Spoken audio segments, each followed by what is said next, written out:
Hello दोस्तों, Umakant Yadav sir GS classes के इस ऑनलाइन वेब पोर्टल में आप सभी का बहुत बहुत स्वागत है।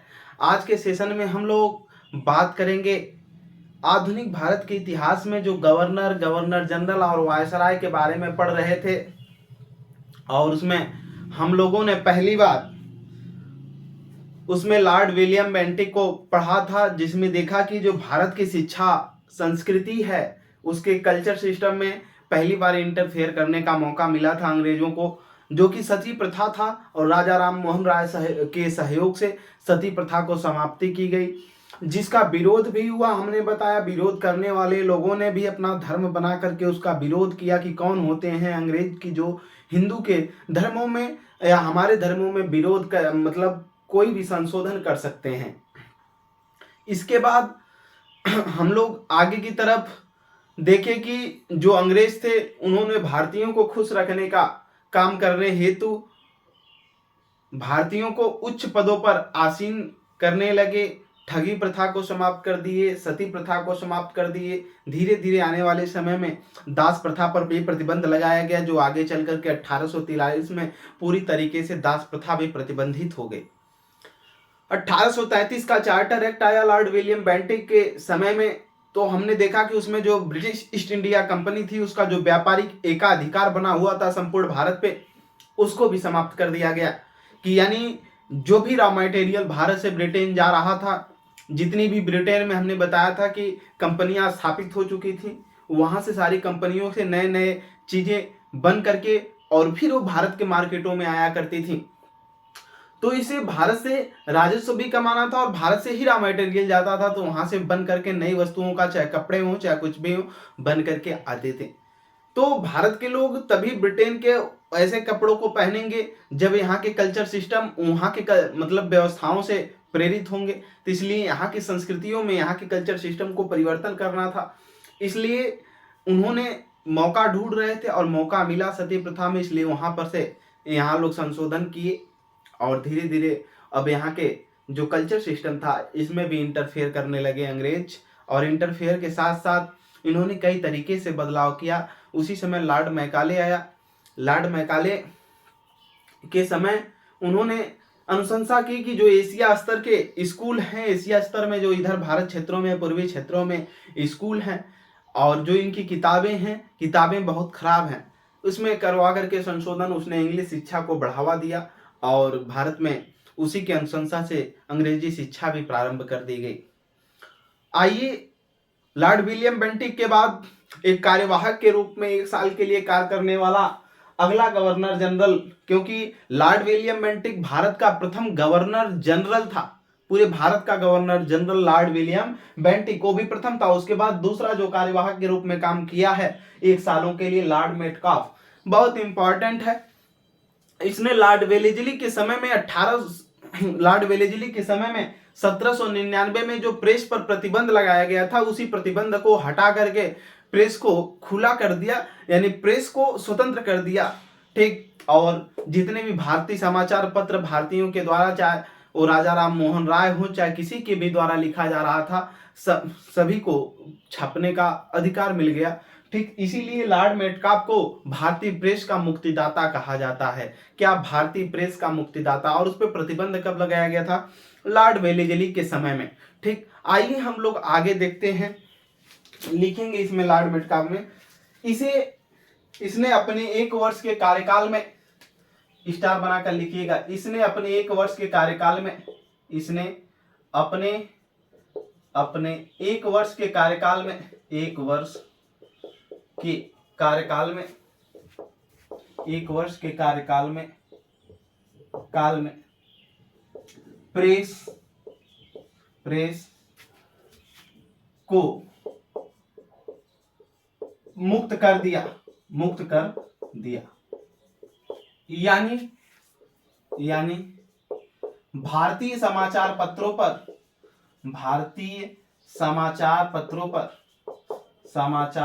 पर प्रतिबंध हटा दिया।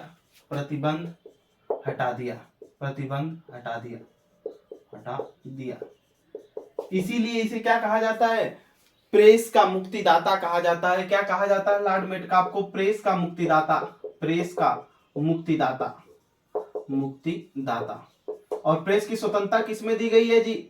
आर्टिकल अनुच्छेद 19 खंड, खंड कौन है? खंड ए, और सब खंड मतलब उपखंड कौन है? एक, यानी आर्टिकल 19 क्लाज ए, सब क्लाज फर्स्ट, सब क्लाज ए। ठीक, उसमें प्रेस की क्या दी गई है? मीडिया की स्वतंत्रता है, प्रेस की स्वतंत्रता। ठीक, लेकिन उस पर अभी सीमाएं हैं, हमने संविधान पढ़ाते हुए उसको भी बताया था। ये लॉर्ड मेटकाफ रहा। मेटकाफ के बाद अगला जो भारत का गवर्नर बन करके आता है, गवर्नर जनरल, आइए उसे देखते हैं। अगला भारत का जो गवर्नर जनरल बन करके आएगा कौन है?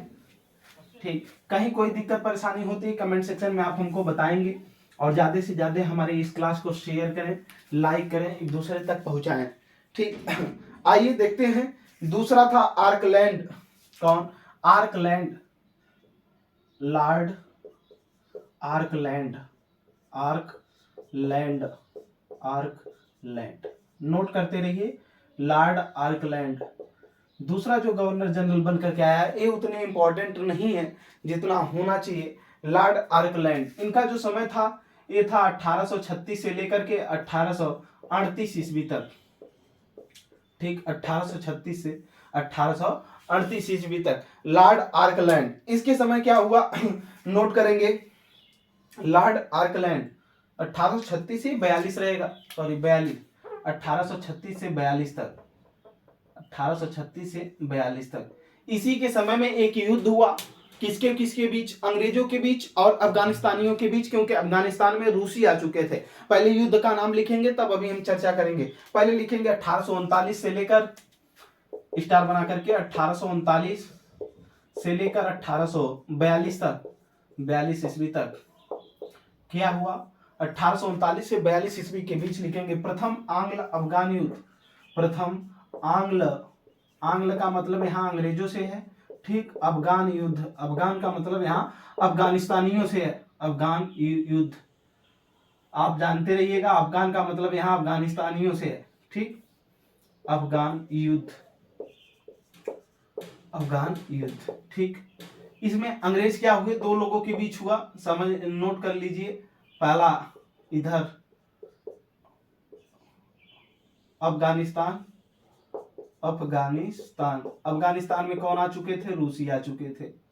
ठीक, अफगानिस्तान, और दूसरी तरफ जो थे अंग्रेज, अंग्रेज। ठीक, अंग्रेज।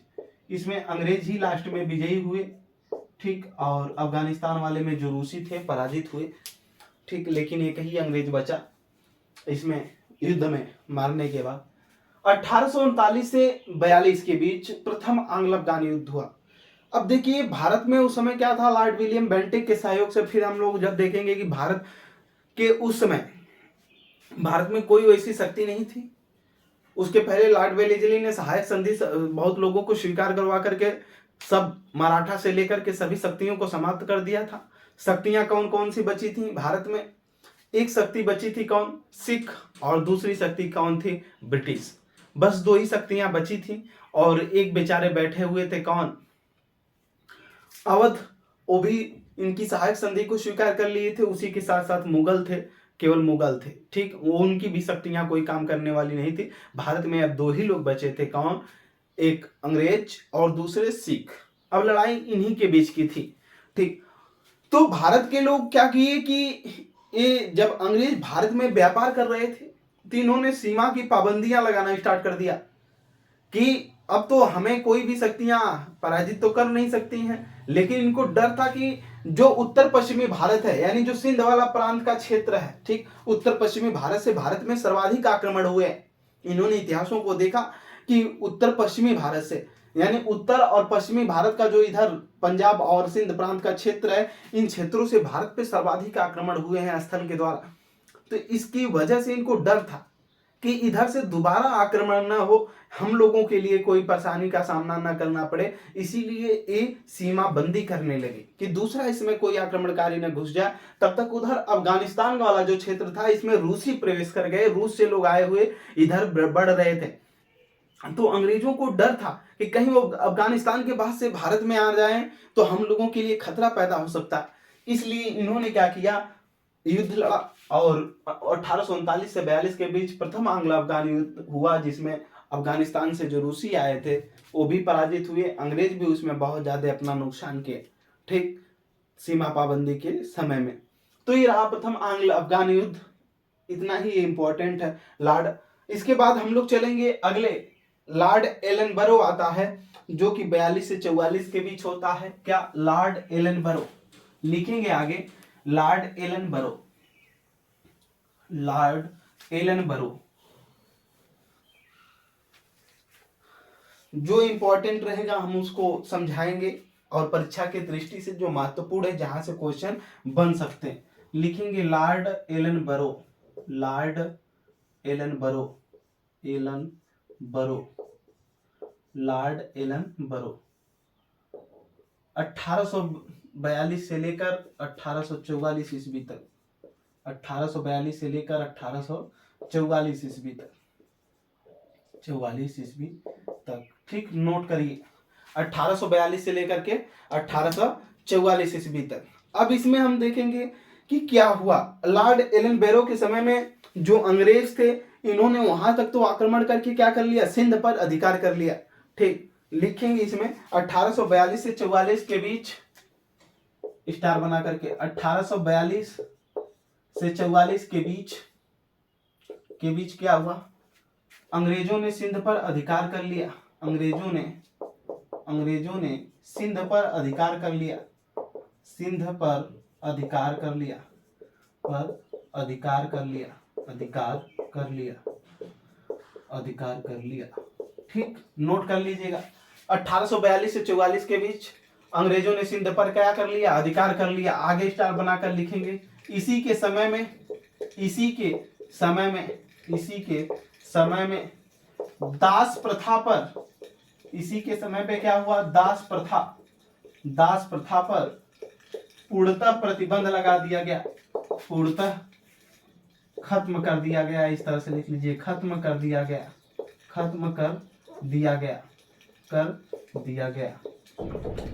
गया, ठीक।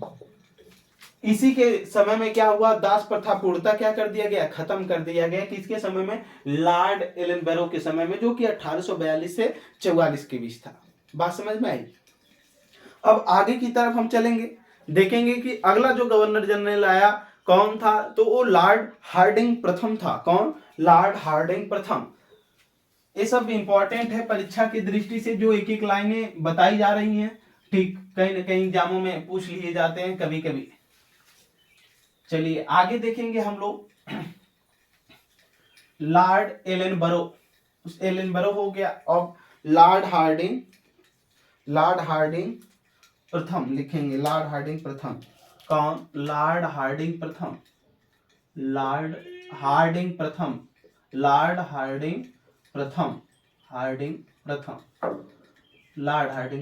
आइए देखते हैं लॉर्ड हार्डिंग प्रथम का जो समय रहा है, ये रहा है 1844 से लेकर 1848 ईस्वी तक।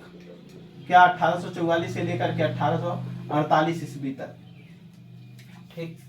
अब इसमें जो सिख बचे थे, अब सिखों से लड़ाई इनकी होगी। 1839 में ही जो सिखों के सबसे महान राजा थे कह लीजिए, और सबसे पराक्रमी राजा था महाराजा रणजीत सिंह, उसकी मृत्यु हो चुकी है। सिखों के बारे में हमने पिछले समय में पूरी क्लासें पढ़ा दी हैं, सिख कैसे रहे, सिखों के गुरु कितने हुए, ठीक, कौन कौन से सिख युद्ध हुए हैं, आंग्ल सिख युद्ध, उसको भी हमने पढ़ा दिया है। अब आप नहीं पढ़े हैं तो आपकी जिम्मेदारी है आप पिछली कक्षाओं को पढ़ करके आए, तभी बातें समझ सकते हैं, ठीक। अब सिखों से पहले कैसे दोस्ती थी मुगलों से, अंग्रेजों से क्या दोस्ती थी, कैसे संधियां हुई हैं, इन सारी चीजों को पढ़ करके आए। लॉर्ड हार्डिंग प्रथम 1844 से 1848 के बीच में आया, और इसी के समय में क्या हुआ, प्रथम आंग्ल सिख युद्ध हुआ। कब हुआ? लिखेंगे इसमें 1845 से 46 ईस्वी के बीच, स्टार बना करके, 1845 से लेकर के 1846 ईस्वी के बीच प्रथम आंग्ल सिख युद्ध हुआ। क्या? प्रथम आंग्ल सिख युद्ध,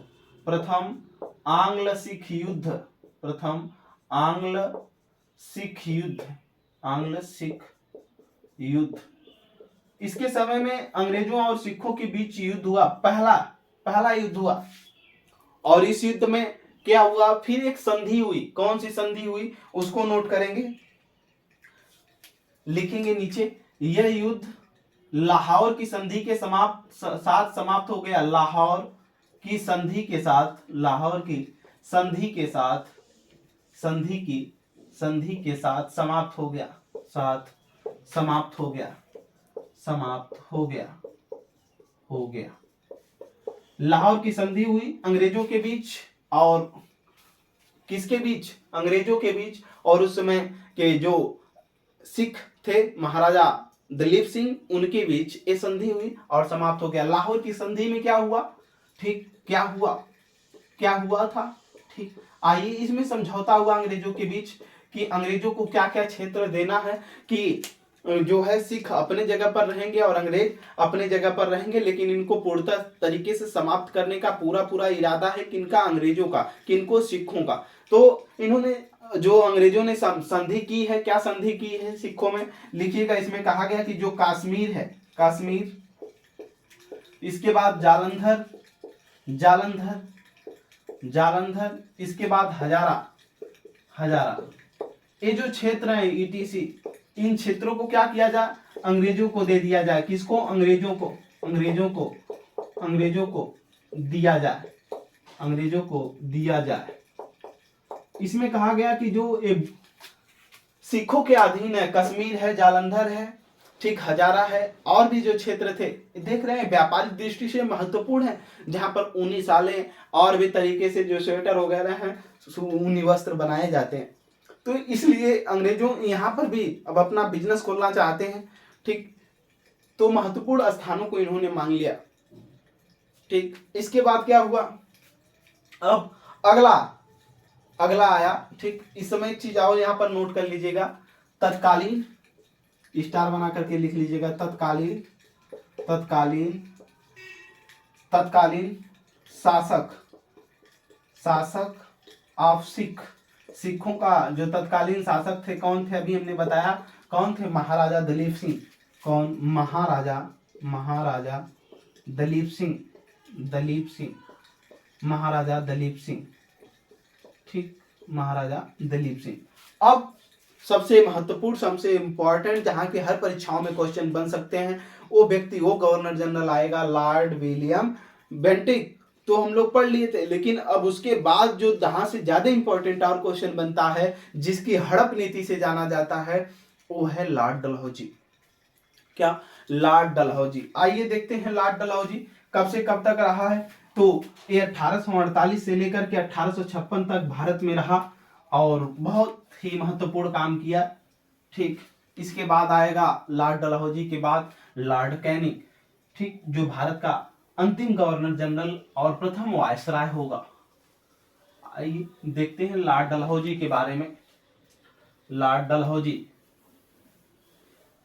लॉर्ड डलहौजी लिखते रहिएगा इसमें, Lord Dalhousie, Lord Dalhousie, Lord Dalhousie, Dalhousie, Lord Dalhousie, ठीक।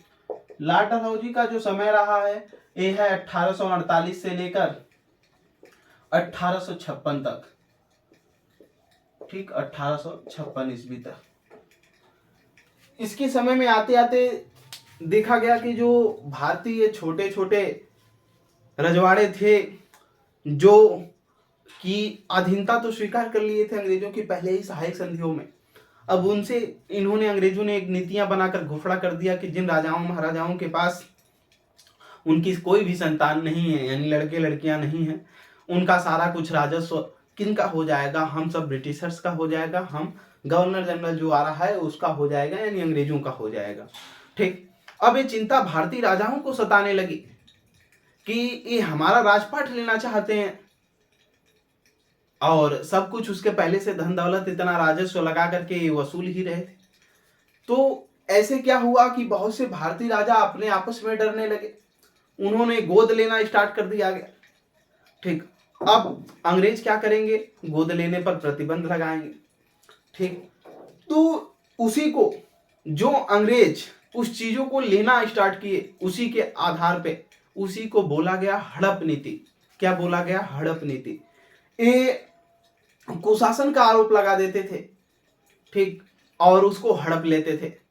तो लॉर्ड डलहौजी के द्वारा हड़प नीति चलाई गई, उसी को व्यक्तिगत नीति बोलते हैं या ध्रुत नीति बोलते हैं या ध्रुति का सिद्धांत बोलते हैं, ध्रुति का सिद्धांत, ठीक। तो ड्राफ्टिंग ऑफ लैक्स किसने चलाया था? लॉर्ड डलहौजी ने चलाया था। ये जो छोटे छोटे रजवाड़े हुआ करते थे, इनको उसको हड़प करके ब्रिटिश साम्राज्य में मिला लिया जाता था। लॉर्ड डलहौजी अपने समय में जब हड़प नीति के बाद अपने साम्राज्य का विस्तार किया, तो साम्राज्य के विस्तार के साथ साथ इनका व्यापार अब बढ़ेगा, और जब व्यापार बढ़ेगा तो उसको व्यापार को एक जगह से दूसरे जगह तक ज्यादा समय तक उसको ले आने में जो समय लगती थी, उसको सुगम बनाने के लिए, यात्रा सुगम बनाने के लिए इन्होंने रेलवे का आविष्कार किया। रेलवे लाइन चलाएगी, रेलवे लाइन बनाई जाएगी, रेलवे चलाई जाएगी भारत में। इसके बाद कोई भी संदेश यहां से दूसरे स्थानों तक पहुंचे, उसके लिए टेलीग्राफ की व्यवस्था की जाएगी। एसएमएस के द्वारा बहुत जल्द कोई भी चीज की सूचना पहुंच सके कहीं पर। इसके बाद वर्तमान का जो डाक विभाग है उसको भी स्थापित किया गया तभी अंग्रेजों के द्वारा, कि कोई भी सूचना बहुत जल्दी से पहुंच सके। इसके बाद पीडब्ल्यूडी की व्यवस्था की गई, रोड की, रेलवे लाइन के अलावा सड़क की व्यवस्थाएं की गई कि शहरों से दूसरे शहरों के बीच जो माल का निर्यात है वो पहुंच सके, ठीक, निर्यात किया जा सके, जो तैयारी की जा रही है। अब देखिए भारत में धीरे धीरे एक विकास की, अपने व्यापार की विकास की क्या कर रहे हैं, कड़ियां बना रहे हैं और उसको विस्तारित रूप में लेकर के चलेंगे। कौन? अंग्रेज। तो आइए हम एक एक करके देखेंगे। तो नीचे लिखेंगे डलहौजी ने कब्जा किया, ठीक। इसके पहले ही जो सहायक संधि हुई, उसी सहायक संधि के बाद महाराजा दलीप सिंह को बंदी बनाया गया। दूसरा आंग्ल सिख युद्ध होगा और उसमें बंदी बना करके फिर इनको रंगून भेज दिया जाता है। और ये रंगून जाने से पहले महाराजा दलीप सिंह पहले जाएंगे ब्रिटेन, और वहां पर महारानी जो विक्टोरिया हैं उनको क्या करेंगे, कोहिनूर हीरा गिफ्ट करेंगे। कौन? महाराजा दलीप सिंह। ये हम लोग सिखों के बारे में जब पढ़ रहे थे तभी मैंने बताया था कि जाकर के कोहिनूर हीरा उसको गिफ्ट कर देंगे। आया कहां से थे? तो ये शाह शुजा जो अफगानिस्तान का शासक हुआ, ठीक, उसने महाराजा रणजीत सिंह ने उसकी सहायता किया था, तो शाह शुजा ने उनको गिफ्ट किया था, और शाह शुजा के माध्यम से महाराजा रणजीत सिंह के दरबार में आया और उससे चल रहा था। महाराजा दलीप सिंह ने फिर उसी कोहिनूर हीरे को क्या किया, ले जा करके महारानी विक्टोरिया को गिफ्ट कर दिया। तो आइए इसमें हम देखते हैं लॉर्ड डलहौजी, और अब वे क्या करेंगे, लिखेंगे डलहौजी ने कब्जा किया, डलहौजी ने कब्जा किया, डलहौजी ने कब्जा किया, डलहौजी ने कब्जा किया, कब्जा किया। इन्होंने साफ साफ घोषणा कर दिया कि जिन राजाओं के पास उनके बेटे बेटियां नहीं है, उनकी संतानें नहीं है, उनका पूरा माल हमारा होगा, यानी उनका पूरा राजस्व हमारा होगा, ठीक। गोद लेने वाली प्रथा पर भी इन्होंने प्रतिबंध लगा रखा था कि अभी ऐसा नहीं। इनका मुख्य उद्देश्य कि उसको हड़पना था, ठीक। आगे की तरफ लिखेंगे इसमें 1848 से लेकर के 49 ईस्वी के बीच, 1848 से 1949 ईस्वी के बीच क्या हुआ, इसमें लिखेंगे द्वितीय आंग्ल सिख युद्ध हुआ, द्वितीय आंग्ल सिख युद्ध, द्वितीय आंग्ल सिख युद्ध,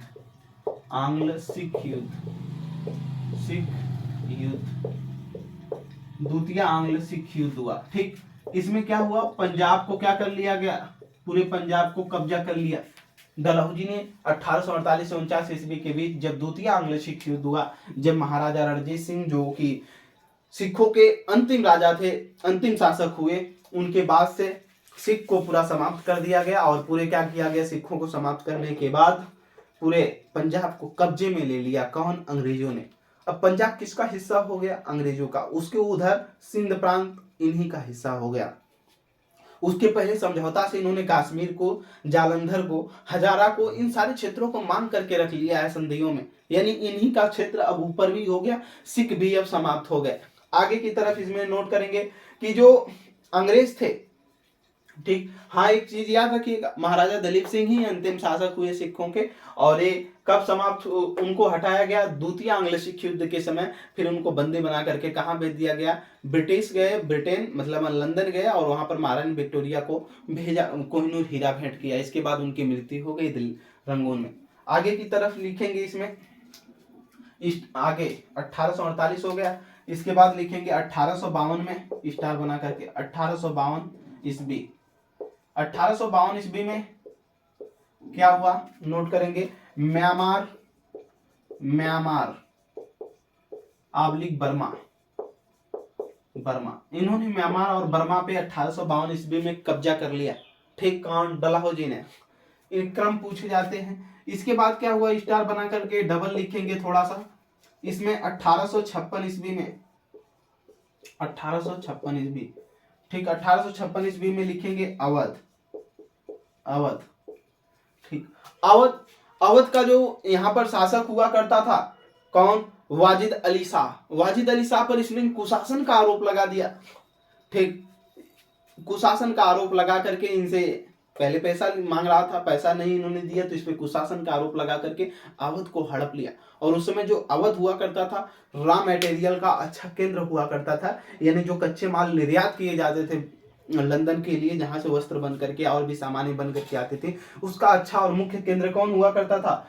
ये अवध यानी उस समय का आज का जो उत्तर प्रदेश है, यही मुख्य केंद्र हुआ करता था। तो वाजिद अली शाह पर इन्होंने क्या किया, कुशासन का आरोप लगाया और अवध से उसको हटा करके तुरंत अवध को भी अपने कब्जे में ले लिया 1856 में। तो यहाँ पर थोड़ा सा लिखेंगे कि तत्कालीन शासक उस समय का, यानी अवध का उस समय तत्कालीन शासक कौन था? तत्कालीन शासक में लिख लेंगे वाजिद अली शाह।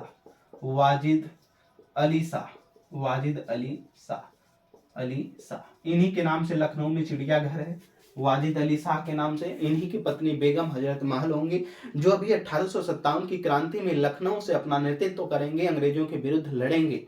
ठीक, वाजिद अली शाह, इनका चिड़ियाघर इन्हीं के नाम से लखनऊ में एक ही है। तो ये लिख लेंगे अवध का अंतिम नवाब, वाजिद अली शाह को ही ये अवध के अंतिम नवाब भी रहे हैं।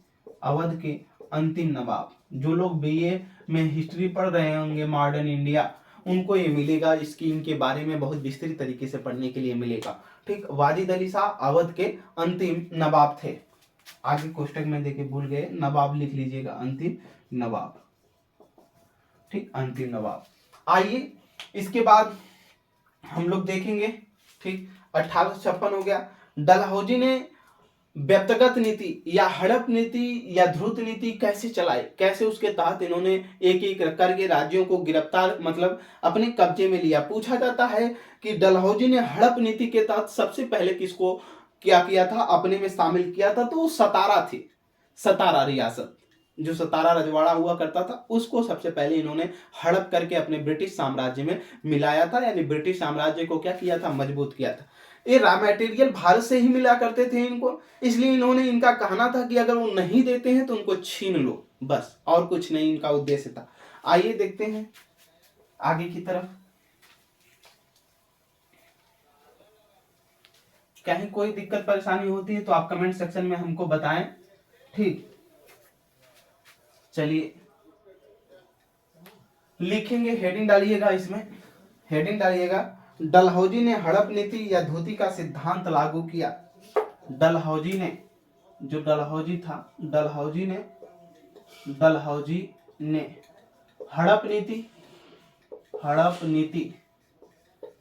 नीति आबलिक, इसी को बोलते हैं ध्युति का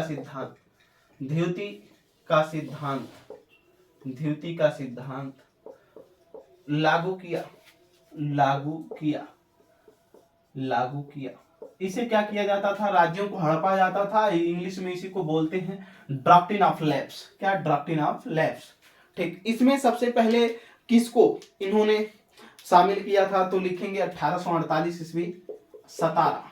1848 ईस्वी, सतारा। अब आपका काम बनता है कि सतारा कहाँ पड़ता है, मध्य प्रदेश में है सतारा, आंध्र प्रदेश में है, महाराष्ट्र में है, कहाँ है, इसको खोजिए आप। ठीक, महाराष्ट्र में। चलिए 1848 सतारा। आगे की तरफ लिखेंगे इसमें 1849 ईस्वी। ठीक, 1849 ईस्वी। एक एक करके लिखते जाइएगा। 1849 ईस्वी में लिखिएगा। 1849 में जैतपुर संभलपुर, जैतपुर संभलपुर, संभलपुर, संभलपुर, जैतपुर संभलपुर। ठीक, आगे की तरफ लिखेंगे इसमें हम स्टार बना करके। 1850 ईस्वी में जो इसने कब्जा किया है, कभी कभी क्रम पूछ लिए जाते हैं तो नोट करते रहिएगा। 1850 में हो गया इसमें बघाट, और इन स्थानों को खोजिएगा कहाँ पड़ते हैं। आगे की तरफ लिखेंगे 1850 के बाद इसमें 1852 उदयपुर, 1852 ईस्वी उदयपुर, क्या उदयपुर, उदयपुर, ठीक, उदयपुर। आगे की तरफ नोट करिएगा इसमें 1853 के समय में झांसी, झांसी, क्या झांसी, झांसी। आगे की तरफ 1854 ईस्वी में, 1854 ईस्वी में इसने नागपुर को अपने कब्जे में लिया। ठीक, नोट करिए सब, नागपुर।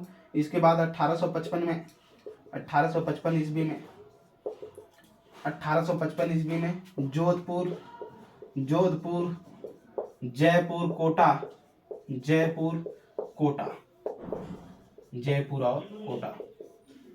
ठीक, ये डलहौजी ने इस तरह से जब हड़प नीति चलाया तो भारत के लोगों में आप समझ सकते हैं कि जब इस तरह से राज्यों को, रजवाड़ों को हड़प हड़प करके अपने में शामिल करके वहां पर अपने से विस्तारित, अपने साम्राज्य का विस्तार किया जाएगा, अपने व्यापार का विस्तार किया जाएगा तो अराजकता फैल सकती है। यही हुआ आगे चल करके, अराजकता धीरे धीरे फैलने लगी और यही कारण बनेगा आगे चल करके 1857 की क्रांति में। एक ये भी कारण होगा, हड़प नीति। ठीक, हड़प नीति के द्वारा वहां पर हम लोग देखेंगे कौन कौन से कारणों के वजह से, सामाजिक कारण क्या थे, तत्कालिक कारण क्या थे, ठीक, सांस्कृतिक कारण क्या थे, आर्थिक कारण क्या थे। तो आर्थिक कारणों में भी अगर देखेंगे तो यही चीज मिलेगा कि इनकी हड़प नीति और जो भारत थे इनके कल्चर व्यवस्था में, इनके संस्कृति व्यवस्था में क्या करना, छेड़छाड़ करना, इन सारी वजहों की वजह से क्या हुआ, 1857 की क्रांति को रास्ता मिला, एक नया आयाम मिला, जहां से 1857 की क्रांति का प्रथम स्वतंत्रता संग्राम हुआ। ठीक, आगे की तरफ देखेंगे, इसको नोट करिएगा। सबसे पहले सतारा को इन्होंने क्या किया था, कब्जा किया था। इसी को बोलते हैं ड्राफ्टिंग ऑफ लैप्स, क्या, drafting of lapse, drafting of lapse. इसको इंग्लिश में याद रखिएगा, ड्राफ्टिंग ऑफ लैप्स। ठीक, अब जो अवध था, एनटीपीसी की परीक्षा में पिछली बार में, अभी एनटीपीसी जब प्री हुआ था तो उसमें पूछा गया था कि जो अवध है, जो 1856 में इसको अवध को जो इन्होंने कब्जा किया था, अवध को क्या बोलते हैं, तो अवध को चियरी बोलते हैं, चियरी। ठीक, चियरी, चियरी, चियरी, ठीक, चियरी, चियरी कहा गया था इसको। यही पूछा गया था कि 1853 में, 53 के बाद से जो ये आया, 1853 के समय में जो लॉर्ड डलहौजी ने हड़प नीति की प्रतियोगिता निकाली थी, डलहौजी ने, उस समय जो अवध, कौन सा ऐसा प्रांत था जिसको चियरी कहा गया था, तो चियरी अवध को कहा गया था। इसको याद रखेंगे, एनटीपीसी प्री में पूछा जा चुका क्वेश्चन। आगे की तरफ चलेंगे तो हम लोग देखेंगे अब आगे की तरफ लॉर्ड डलहौजी के हड़प नीति के बाद से क्या हुआ, अभी जगह जगह पे इनके स्थान हो गए, इनका व्यापारीकरण बहुत तेजी से बढ़ गया, और जब बढ़ा है तो उसके बढ़ा और विकास के लिए, अच्छा करने के लिए क्या करेंगे, अब साधनों की जरूरत पड़ेगी, और साधनों को एक जगह से दूसरे जगह तक माल आ सके, जा सके, उसके लिए रेलवे लाइन का क्या करेंगे, विकास करेंगे।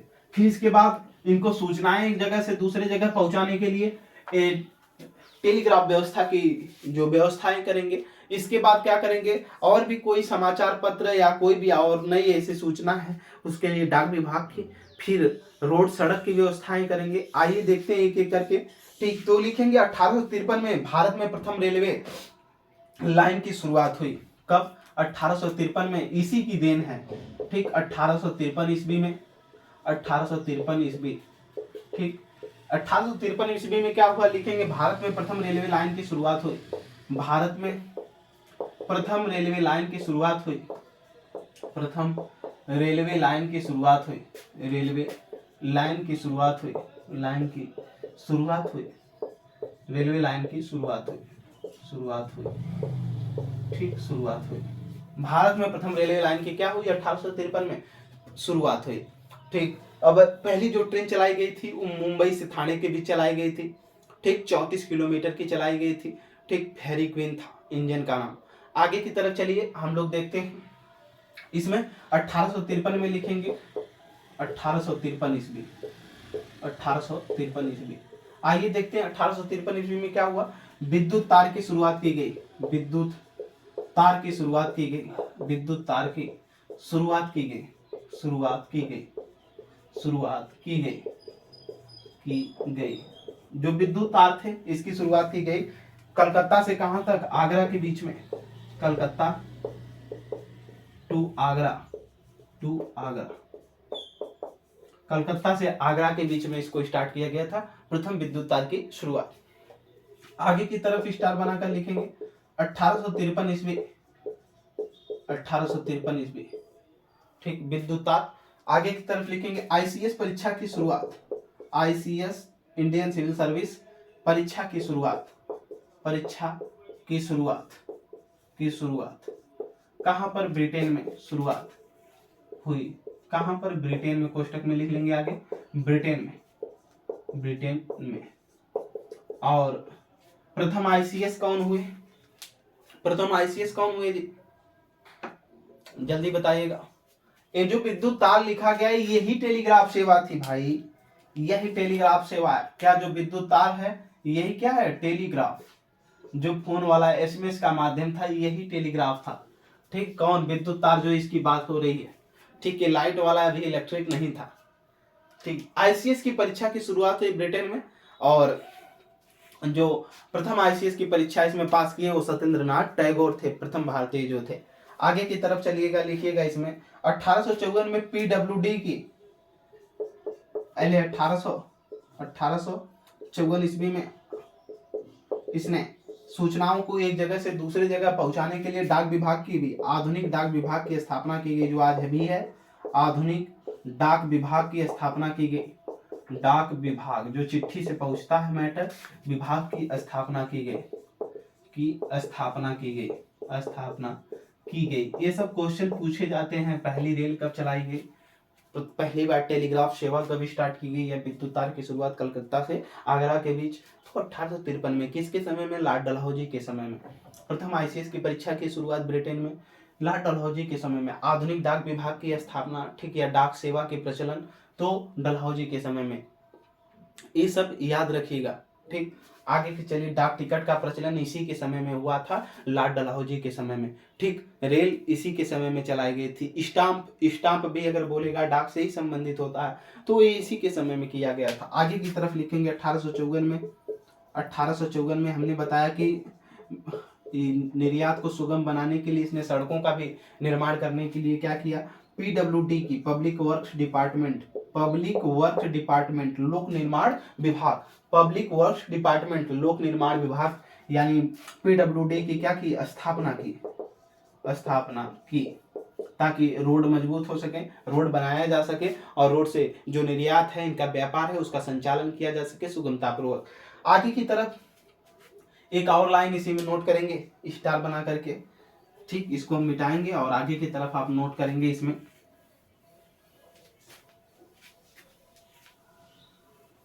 कहीं कोई दिक्कत परेशानी होती है कमेंट सेक्शन में आप हमको बताते रहें, ठीक। लॉर्ड डलहौजी के ही समय में देखेंगे 1854 ईस्वी में, 1854 ईस्वी, 1854 ईस्वी एक आयोग आया, लिखेंगे would educational, would, would educational, educational, would educational dispatch, dispatch, dispatch, ठीक। वुड एजुकेशनल डिस्पैच, इसी को बोलते हैं वुड्स का शिक्षा से संबंधित घोषणा पत्र, वुड्स, ठीक। वुड्स, वुड्स का शिक्षा से संबंधित घोषणा पत्र, शिक्षा से संबंधित घोषणा पत्र, संबंधित घोषणा पत्र, संबंधित घोषणा पत्र, घोषणा पत्र, घोषणा पत्र। जो उड्स था, ठीक, उड्स ये भी अंग्रेजी था, इसने एक घोषणा पत्र जारी किया भारत में, जैसे लॉर्ड मैकाले था, मैकाले ने इंग्लिश शिक्षा व्यवस्था और कानून का जो वर्गीकरण किया, उसी के तहत ये भी उच्च शिक्षा से संबंधित एक घोषणा पत्र आया। ठीक, इस घोषणा पत्र के द्वारा जो कहा गया कि 1857 में 3 विश्वविद्यालयों को भारत में, 3 प्रेसिडेंसियां जो थी उनको 3 विश्वविद्यालयों का दर्जा दिया गया, जो कलकत्ता, बम्बई, मद्रास में 3 विश्वविद्यालय स्थापित किए गए। ठीक, उसमें अंग्रेजी शिक्षा दिया जाए, उसको क्या किया जाए, बढ़ावा दिया जाए। ठीक, तो लिखेंगे इस घोषणा पत्र के तहत, ठीक, इसके तहत इसके तहत इसके तहत इसके तहत भारत में 3 विश्वविद्यालयों की स्थापना की गई, 3 विश्वविद्यालयों की स्थापना की गई, विद्यालयों की स्थापना की गई, की गई। कौन कौन से थे 3 विश्वविद्यालय, आइए देखते हैं। पहला बंबई में जो प्रेसिडेंसी हुआ करती थी इन्हीं के, उन्हें बंबई, मद्रास, कलकत्ता, बंबई, मद्रास, कलकत्ता। अगर देखा जाए क्रम तो सबसे पहले कहाँ कहाँ स्थापित किया गया था, तो सबसे पहले कलकत्ता में, दूसरे पे मुंबई में और तीसरे पर मद्रास में स्थापित किया गया। और इसका मुख्य उद्देश्य अंग्रेजी शिक्षा को बढ़ावा देना था। क्या, अंग्रेजी शिक्षा को बढ़ावा देना। ये लॉर्ड डलहौजी के महत्वपूर्ण कार्य रहे। हम आगे की तरफ फिर आपसे इसके बाद इसमें कुछ और चर्चा लॉर्ड डलहौजी में ही चर्चा करने के बाद हम लोग अब अगले कक्षाओं में पढ़ेंगे 1857 की क्रांति। और 1857 की क्रांति बहुत बेहतरीन तरीके से जानेंगे, आप उसको पढ़ते रहिए, कहीं कोई दिक्कत परेशानी होगी तो उसमें कल डाउट सब क्लियर हो जाएगा। ठीक, और अपने क्वेश्चन को कमेंट सेक्शन में जरूर बताया करें, जो भी संदेह होता है। ज़्यादा से ज़्यादा हमारे चैनल को शेयर करें। उमाकांत यादव सर जी इस क्लासेज में जुड़ने के लिए आपका बहुत बहुत धन्यवाद।